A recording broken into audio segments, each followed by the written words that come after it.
Welcome everyone. Hydraulics की class में आप सभी का स्वागत है। जैसा कि अब पिछली क्लास में पढ़े थे, हाइड्रोलिक्स सब्जेक्ट क्या है, उसका वर्गीकरण पढ़े थे, तरल का वर्गीकरण पढ़े थे। लास्ट वर्गीकरण क्या था? लास्ट वर्गीकरण था आपका तृतीय वर्गीकरण कर्तन प्रतिबल के आधार पे, जिसमें हम देखे थे न्यूटोनियन फ्लूइड या न्यूटोनियन तरल। फिर देखे थे नॉन न्यूटोनियन फ्लूइड। न्यूटोनियन क्या होता है? जो न्यूटन के लॉ को फॉलो करे न्यूटोनियन होगा, जो नहीं फॉलो करेगा नॉन न्यूटोनियन होगा।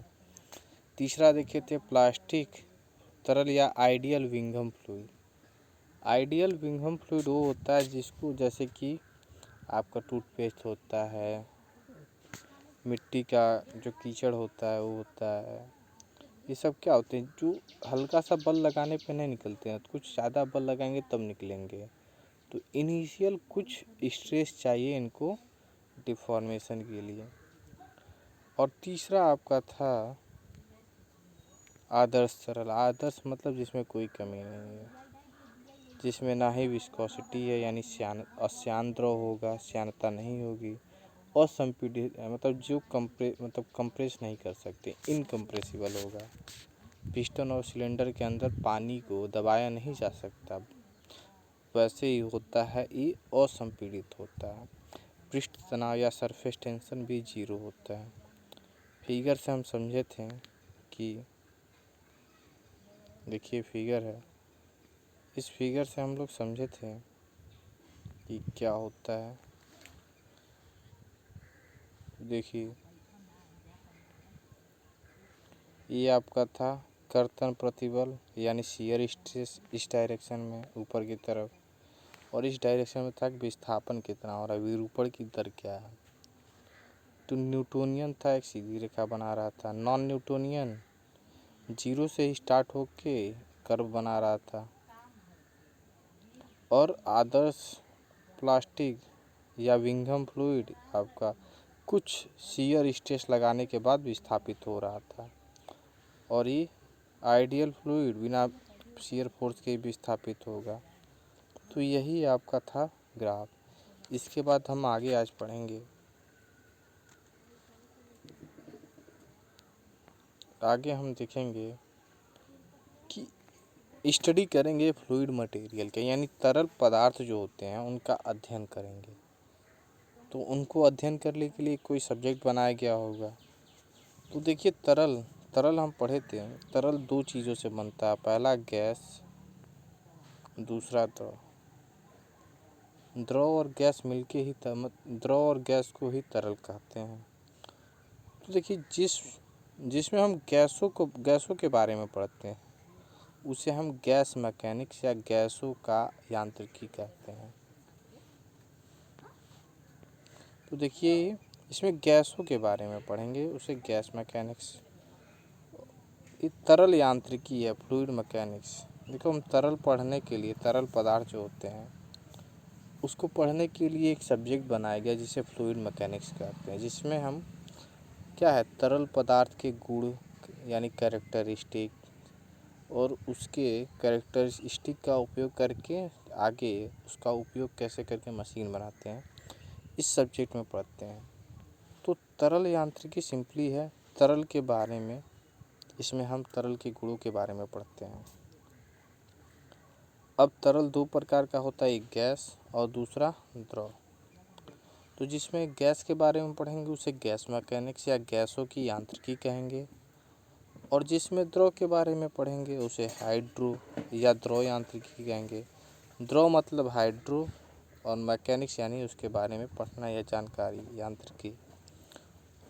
अब आपका तरल यांत्रिकी दो भागों में बट गया, एक गैस यांत्रिकी, दूसरा द्रव यांत्रिकी।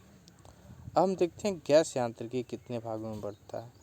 तो गैस यांत्रिकी भी दो भागों में बढ़ता है, पहला एयरोस्टैटिक या वायुस्थितिकी, दूसरा एयरोडायनेमिक या वायुगतिकी। एयरोस्टैटिक्स मतलब रुका हुआ। जब हवा रुकी हुई हो, जब आंधी तूफान ना आ रहा हो, हवा रुका हुआ है, उस समय हवा का क्या गुण है उसके बारे में जब पढ़ते हैं तो ये आता है एरोस्टैटिक्स, यानी हवा रुका हुआ है। अगर हवा चलने लगा तो उसके बारे में जब पढ़ते हैं तो एरोडायनेमिक्स या वायुगतिकी, ये वायु जो है अब गति कर रहा है, उसके बारे में पढ़ रहे हैं तो वो एरोडायनेमिक्स या वायुगतिकी के तहत आता है। जब वायु रुका हुआ तो एरोस्टैटिक्स। सेम ऐसे ही तरल में भी होगा, लेकिन देखिए एरो मतलब एयर मतलब हवा, वायु। तो एरो जब रहेगा मतलब वो क्या है, वायु की बात हो रही है। हाइड्रो जब रहेगा मतलब द्रव या द्रव की बात हो रही है। तो हाइड्रो मतलब द्रव, एरो मतलब वायु या गैस। अब देखिए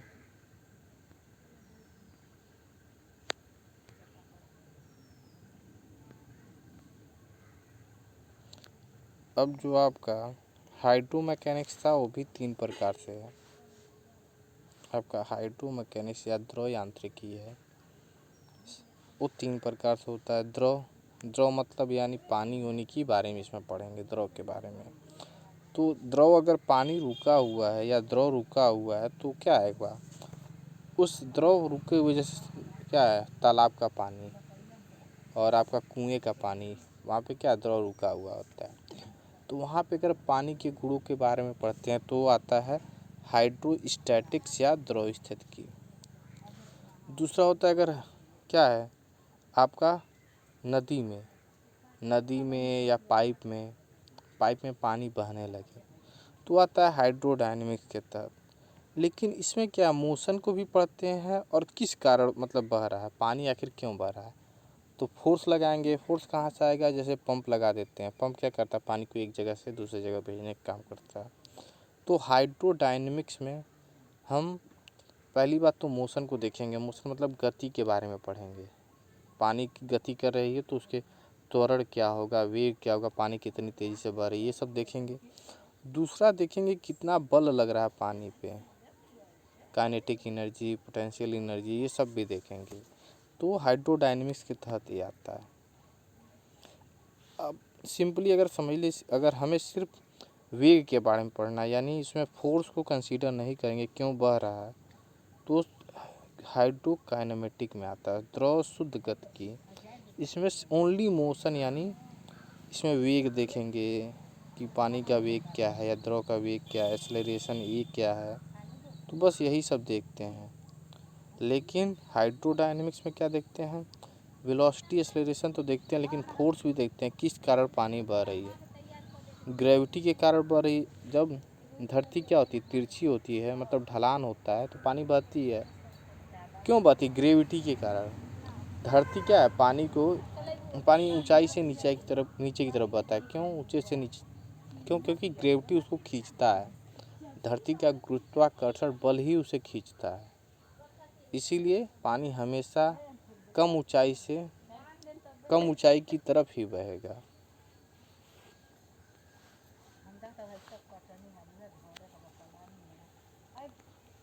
तो देखिए पहला था आपका फ्लूइड। अब फ्लूइड यानी तरल के बारे में पढ़ रहे थे। तरल किस में पढ़ेंगे, तरल मैकेनिक्स में या तरल यांत्रिकी या फ्लूइड मैकेनिक्स। तो फ्लूइड मैकेनिक्स देखिए यहाँ पे लिखा हुआ है, ये क्या होता है, तरलों का व्यवहार विरामावस्था या गति अवस्था में दोनों प्रकार से हो सकता है। अब तरल 2 प्रकार का होता है, गैस एक आपका क्या है, गैस, और दूसरा आपका होता है द्रव और गैस मिलके ही तरल बनते हैं। तो तरल यांत्रिकी में द्रव और गैस दोनों को पढ़ते हैं। सेम यही है, इसी को एक्सप्लेन करके नीचे लिखा गया है। अब देखिए, अब हम आ गए हैं। अब सबसे पहले हम हवा के बारे में पढ़ रहे थे। हवा किस में पढ़ रहे थे, एरो मैकेनिक्स में, या आपका क्या था देख लीजिए इधर, गैस मैकेनिक्स या एरो मैकेनिक्स में पढ़ रहे थे। तो गैस मैकेनिक्स 2 प्रकार का था, एरो स्टैटिक्स और एरोडायनेमिक्स। अब देखिए हम अब सबसे पहले किसको देखेंगे, एरोस्टैटिक्स।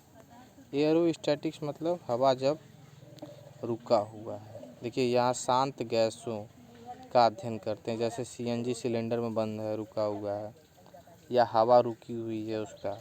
एरोडायनेमिक्स होता है जब हवा बहती हुई गैसों का अध्ययन करते हैं, मतलब हवा या गैस कोई भी बह रहा है, जैसे हवा बह रही है, गैस कोई बह रहा है पाइप में, तो उसमें एरोडायनेमिक्स के अंदर आता है। और तीसरा, अब आपका क्या हो गया, आपका गैस मैकेनिक्स समाप्त हो गया। अब हाइड्रो मैकेनिक्स में भी 3 प्रकार का पढ़े थे। एक होता है हाइड्रोस्टैटिक्स, और दूसरा होता है हाइड्रोडायनेमिक्स, और तीसरा होता है हाइड्रोकाइनेमेटिक्स। तीनों हम बता चुके हैं। हाइड्रो मतलब द्रव, द्रव पानी, केरोसिन, पेट्रोल, डीजल के बारे में पढ़ेंगे हाइड्रो मैकेनिक्स में।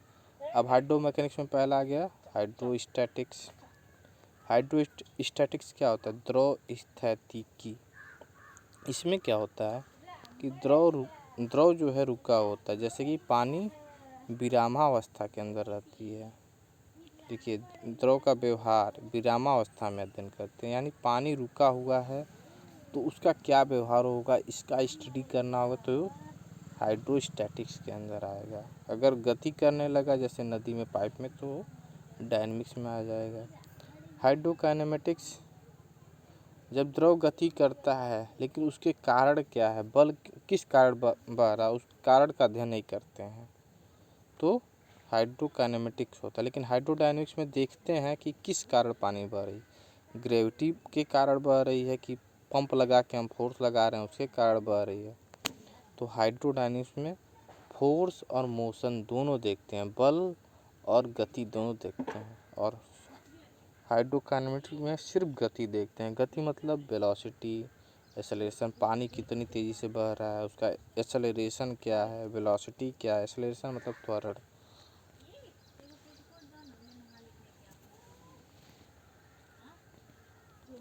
तो देखिए ये तो हो गया।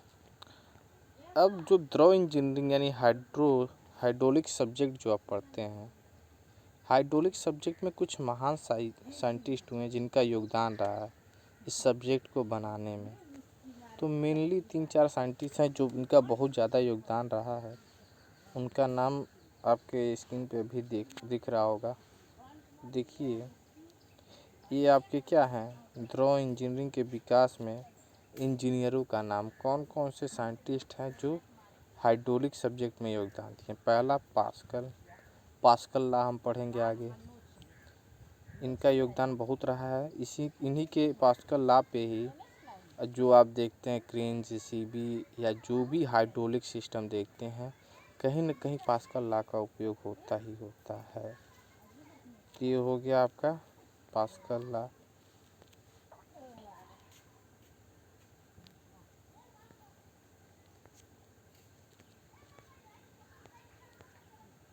पास्कल लॉ हो गया। दूसरे साइंटिस्ट थे आपके, दूसरे साइंटिस्ट हैं स्टीवेंस भी, इनका भी योगदान रहा है हाइड्रोलिक्स में।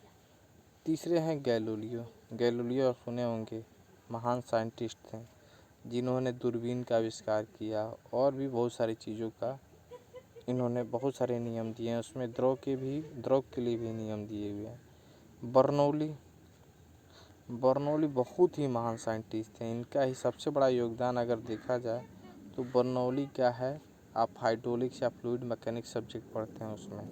फिर आर्किमेडीज साहब ऐसे साइंटिस्ट थे, इन्हीं का नियम उपयोग करके पानी के जहाज, सबमरीन, ये सब बनाए जाते हैं। तो बहुत इन्हीं का नियम हम आगे पढ़ेंगे, ज़रूरत पड़ेगी तो। सिलेबस में हमारे है, बर्नौली थ्योरम है, पास्कल लॉ है, ये सब आपके सिलेबस में है, इसको अच्छे से पढ़ना है तो आगे देखेंगे, ठीक है।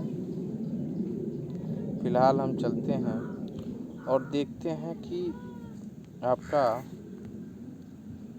देखो आपके पदार्थ कितने प्रकार के होते हैं, 3 प्रकार के होते हैं पदार्थ, ठोस, द्रव, गैस। पदार्थ आप जानते हैं कि 3 प्रकार से होते हैं, एक तो ठोस होता है, दूसरा द्रव होता है, और तीसरा गैस होता है। अब हमें पता है ठोस तो एक पदार्थ हो गया, और द्रव और गैस को मिला के क्या कहते हैं, तरल या फ्लूइड कह देते हैं। द्रव और गैस को मिला के यानी दो चीज एक चीज बना दिया गया तरल। तो हम देखेंगे ठोस तथा तरल में अंतर क्या है। Difference between solid and fluid. Fluid मतलब पानी, द्रव और गैस दोनों। तो देखिए, इसको समझने के लिए सबसे पहले फिगर से देखते हैं। एक फिगर है, उससे आप अच्छी तरह से समझ पाएंगे। सबसे पहले देखिए, तीन चीज़ें हैं यहाँ पे जो मैं लिखा हूँ, तीन अंतर, उसको मैं फिगर से एक एक समझा दूँगा। तो चलिए देखते हैं फिगर से। यही फिगर है, तो देखिए ये फिगर क्या कह रहा है। सॉलिड मतलब होता है ठोस, यहाँ पे आपको दिख रहा होगा सबसे ऊपर सॉलिड। सॉलिड मतलब ठोस। ये जो सॉलिड है, देखिए कोई सॉलिड का रॉड, लोहे का रॉड है, मान लीजिए लोहे का या प्लास्टिक का रॉड है, ये ले लिया गया। रॉड मतलब पाइप या मोटा सा पाइप, उस पर कोई भार लगा दिया 100 केजी का, या कोई भी भार इस पर लगा दिया गया 100 केजी का। तो क्या होगा, कुछ तनाव होगा कि नहीं। पाइप की लंबाई थोड़ी सी बढ़ जाती है। क्यों? क्योंकि वेट लगाने पे हल्का सा कुछ ना कुछ लंबाई बढ़ती है, डिफॉर्मेशन होता है। अगर तो वो डिफॉर्मेशन अगर लिमिट में है तब तो टूटेगा नहीं, लेकिन अगर लिमिट के बाहर तो टूट जाएगा। फ्रैक्चर लिमिट के अगर बाहर गया तो टूट जाएगा, फ्रैक्चर लिमिट के अंदर रहेगा तो नहीं टूटेगा ये पाइप। लेकिन मानते हैं कि ये फ्रैक्चर लिमिट के अंदर यानी टूटेगा नहीं, पाइप इतना मजबूत है कि ये टूटेगा नहीं, 100 केजी सह लेगा। तो देखो वेट लगाया, पाइप की लंबाई थोड़ी सी बढ़ गई, पाइप की लंबाई बढ़ गई। जैसे ही वेट एक काट देते हैं, वेट गायब हो गया, तो क्या होता है, आपका लोहे या प्लास्टिक का पाइप फिर कुछ न कुछ वापस आ जाता है। अगर क्यों, कब आएगा, जब ये इलास्टिक लिमिट के अंदर रहेगा। जो लोड लगा रहे हैं ये 100 केजी का, ये इलास्टिक लिमिट के अंदर है। मान लो ये लोहे का इलास्टिक लिमिट 200 केजी है, तो 200 केजी अगर इस पाइप पे लगाएंगे तो ये बाहर अंदर वापस आ जाता है। इलास्टिसिटी की प्रॉपर्टी होती है, जिसके कारण क्या होता है, कोई भी चीज़ जैसे इलास्टिक आप देखे होंगे, क्या खींचे छोड़ दिए फिर वापस आ जाता है, वैसे ही लोहा या कोई भी वस्तु होता है उसके अंदर भी इलास्टिसिटी की प्रॉपर्टी पाई जाती है। कोई भी मटेरियल है, इलास्टिसिटी प्रॉपर्टी पाई जाती है। तो उसमें क्या होता है, अगर वो इलास्टिसिटी के लिमिट है, लिमिट के अंदर है। जैसे क्या होता है कि आप देखे होंगे कभी, इलास्टिक जो आपके कहीं भी लगाते हैं पैंट में जहाँ भी, उसको अगर एक लिमिट से कम बल लगा के छोड़ते हैं तो फिर वापस आता है, लेकिन अगर बहुत ज़्यादा खींच देते हैं तो वापस नहीं आता है। वैसे ही इसमें होता है कि अगर लिमिट के अंदर लगा दें तो फिर वापस आ जाता है। तो लिमिट के अंदर हम बल लगाएं और ये वापस आ गया। तो एक चीज़ क्या है, ठोसों में इलास्टिक प्रॉपर्टी पाई जाती है, यानी ठोस क्या है फिर वापस आ सकते हैं। लेकिन पानी में ऐसा कभी नहीं हो सकता। आप पानी देखेंगे, देखिए यहाँ पे तरल पदार्थ है, ये नदी का पानी मानिए बह रहा है, नीचे धरती है, ऊपर पानी बह रहा है। और क्यों बह रहा है, क्योंकि इस पर एक सरफेस टेंशन लग रहा है। ये सरफेस टेंशन लग रहा है ऊपर, shear force, sorry surface tension नहीं, शियर फोर्स। शियर फोर्स यानी पृष्ठ तनाव, सर शियर फोर्स यानी कर्तन बल, इस पर शियर फोर्स लग रहा है।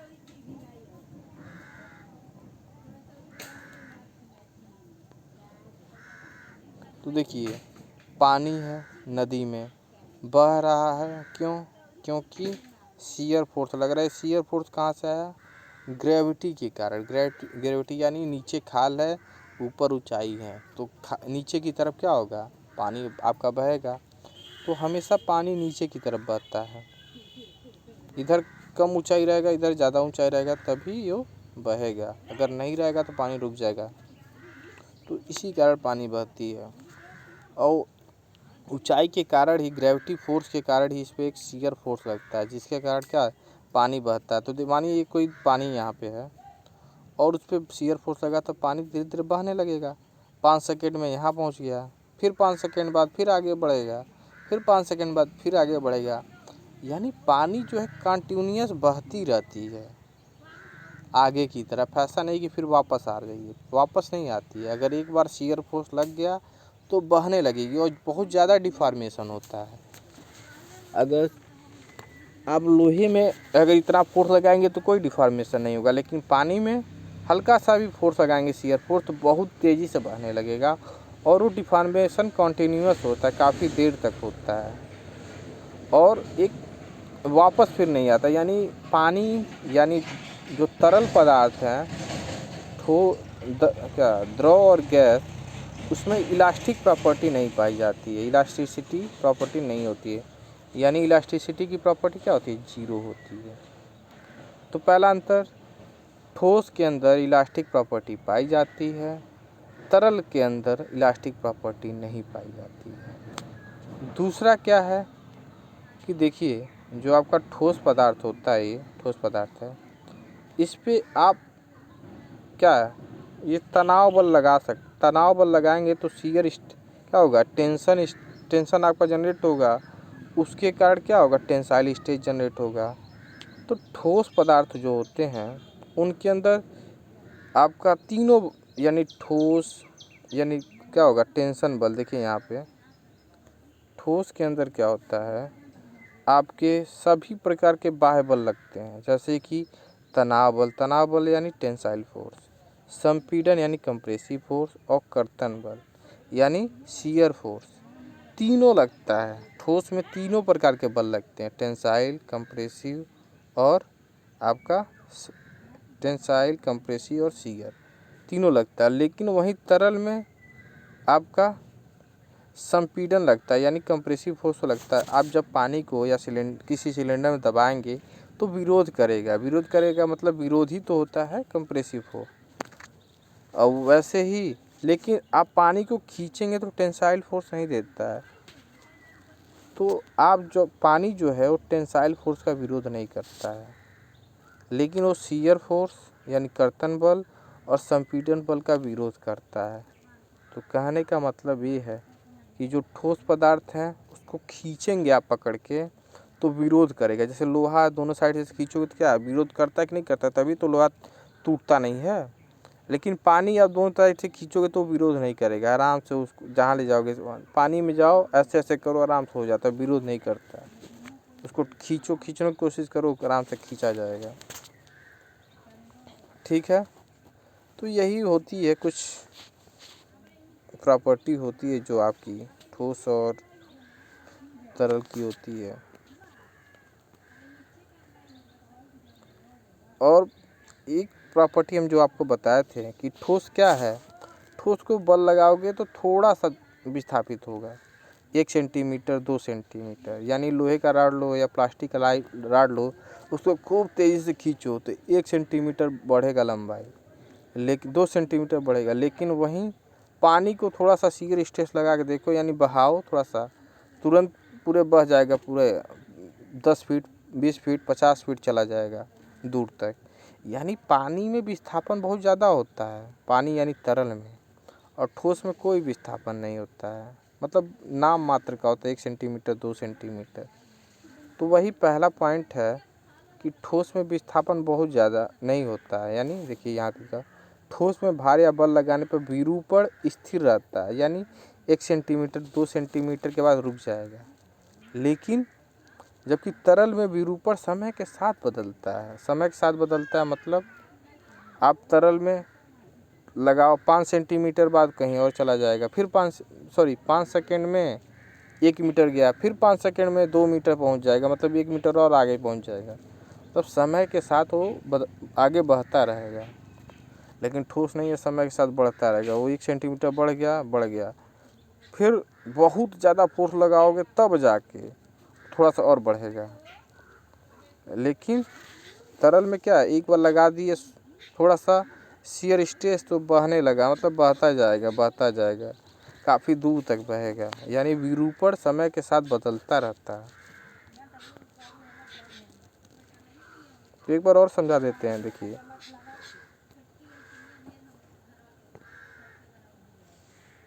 ठोस जो है सॉलिड क्या है, सॉलिड में आप फोर्स लगाएं तो थोड़ा सा बढ़ेगा, वहीं आकर रुक जाएगा, इतना ही बढ़ के रुक जाएगा अगर 100 केजी भार लगाए हैं तो। और फिर 100 केजी भार हटा दो, फिर वापस भी चला जाएगा अगर इलास्टिक लिमिट के अंदर है तो। लेकिन तरल में ऐसा नहीं है। तरल पदार्थ देखिए, आपका नीचे तरल पदार्थ दिख रहा है। एक बार मानो शियर फोर्स लगा दिए, 100 न्यूटन का शियर फोर्स लग गया यहाँ पे, 100 न्यूटन का, तो 5 सेकंड में यहाँ तक पहुँच जाएगा। फिर अगले 5 सेकंड में यहाँ, यानी ये बहता जा रहा है, इसका विरूपण लगातार समय के साथ बदल रहा है। लेकिन ठोस में क्या हो, और आगे बढ़ रहा था नहीं, अगर 1 सेंटीमीटर बढ़ गया वहीं रुक गया। यही सब। और देखो, ठोस में तीनों प्रकार के मतलब बल लगता है, टेंसाइल फोर्स भी लगता है, शियर फोर्स भी लगता है, तीनों प्रकार का। लेकिन तरल में टेंसाइल नहीं लगता, यानी तनाव बल नहीं लगता, यानी टेंसाइल स्ट्रेस भी नहीं लगेगा। जब तनाव बल नहीं लगेगा तो टेंसाइल स्ट्रेस भी नहीं लगेगा। तो यही होता है आपका ठोस तथा तरल में अंतर, जो कंप्लीट हो गया। एक बार नोट्स पढ़ेंगे तो समझ आएगा। मैं नोट्स दे दूंगा डिस्क्रिप्शन में और आपके ग्रुप में भी, तो वहाँ से आप ले सकते हैं, लिंक भेज दूंगा इसका। ठीक है, अब चलिए आगे बढ़ते हैं। अब देखिए, हम तरल पदार्थ के बारे में पढ़ रहे थे। तरल पदार्थ का कुछ गुण होगा, और उस गुण को जब तक नहीं पढ़ेंगे तब तक कोई फ़ायदा है नहीं फ़ायदा है। तो हम देखेंगे नेक्स्ट जो स्लाइड है हमारा, वो है तरलों का गुण, यानी प्रॉपर्टीज ऑफ फ्लूइड। जो तरल पदार्थ होते हैं उनके क्या क्या गुण होते हैं। हर आदमी का भी गुण होता है, लोहे का भी गुण होता है, वैसे तरल पदार्थों का भी गुण होगा। जैसे कहते थे भगवान जो विष्णु जी थे, भगवान कृष्ण थे, उनके अंदर 16 प्रकार के गुण थे। तो वैसे पानी के अंदर भी आपको 12-13 प्रकार के गुण मिल जाएंगे, यानी कोई भी तरल के पदार्थ। देखिए यहाँ 12 दिया हुआ है, और भी गुण होते हैं लेकिन वो इम्पोर्टेंट नहीं है, तो इसलिए उसको नहीं पढ़ेंगे। जो इम्पोर्टेंट है वही पढ़ रहे हैं। तो तरल के अंदर भी 12 गुण। भगवान जो आपके क्या है ना, भगवान कृष्ण थे, उनके अंदर 16 गुण, लेकिन पानी या तरल के अंदर 12 गुण, याद कर लीजिए। तो देखिए, पहला गुण है जिसका उपयोग होता है हमारे फ्लूइड हाइड्रोलिक सब्जेक्ट में। पहला है घनत्व। घनत्व यानी डेंसिटी, डेंसिटी कहिए या मास डेंसिटी कहिए या स्पेसिफिक मास कहिए। घनत्व सिंपली याद रखिए, डेंसिटी याद रखिए। तो घनत्व सबको पता है कि क्या होता है। घनत्व रो से डिनोट करते हैं इसे। एक एक करके हम पढ़ेंगे, लेकिन यहाँ पे बस एक इंट्रोडक्शन हो रहा है।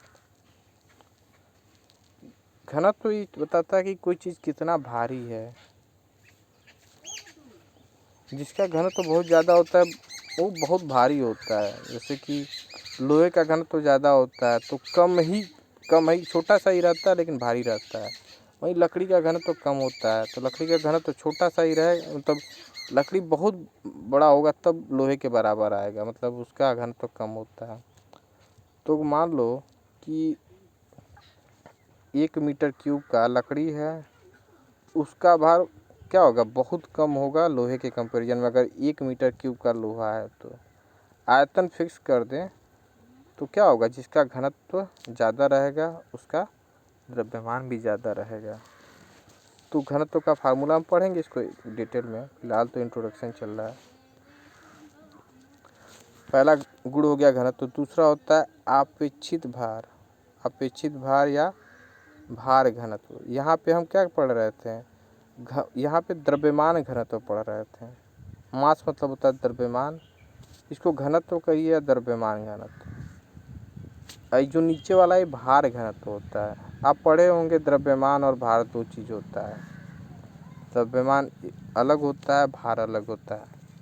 द्रव्यमान होता है वो, यानी मास वो होता है जो हम जाके किसी भी तराजू पे तौलते हैं, वो हमेशा मास होता है, यानी द्रव्यमान होता है, भार नहीं होता है। भार कब प्राप्त होगा, भार मानो अगर हम कोई बोरा लिया, उसका केजी 20 केजी हो गया, ये क्या है, द्रव्यमान है, उस बोरे का द्रव्यमान है।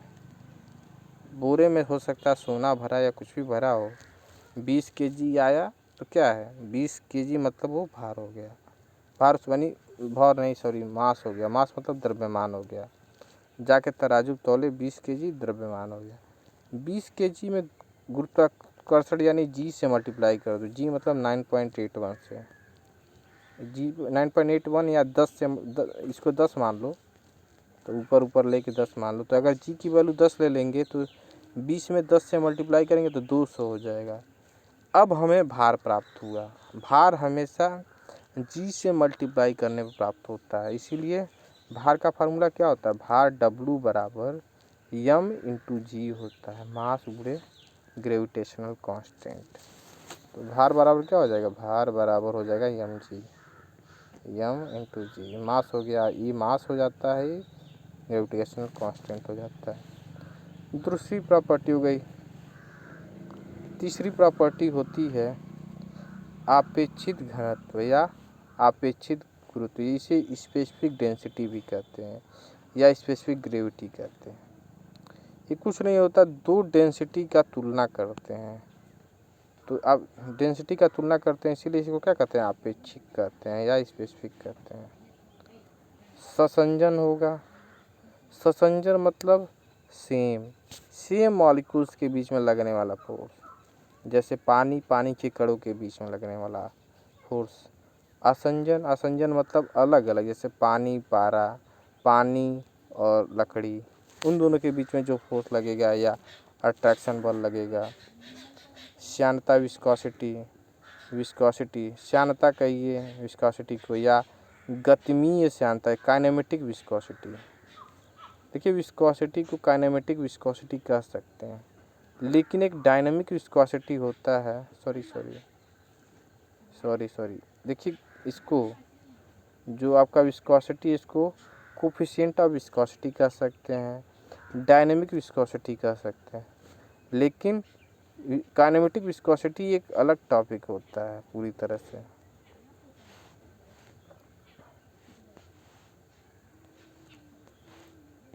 देखिए विस्कोसिटी हम पढ़ रहे थे, श्यानता को कोफिशिएंट ऑफ विस्कोसिटी कहिए या डायनामिक विस्कोसिटी कहिए, तीनों एक ही बात हुआ, लेकिन काइनेमेटिक विस्कोसिटी पूरी तरह से अलग टॉपिक है।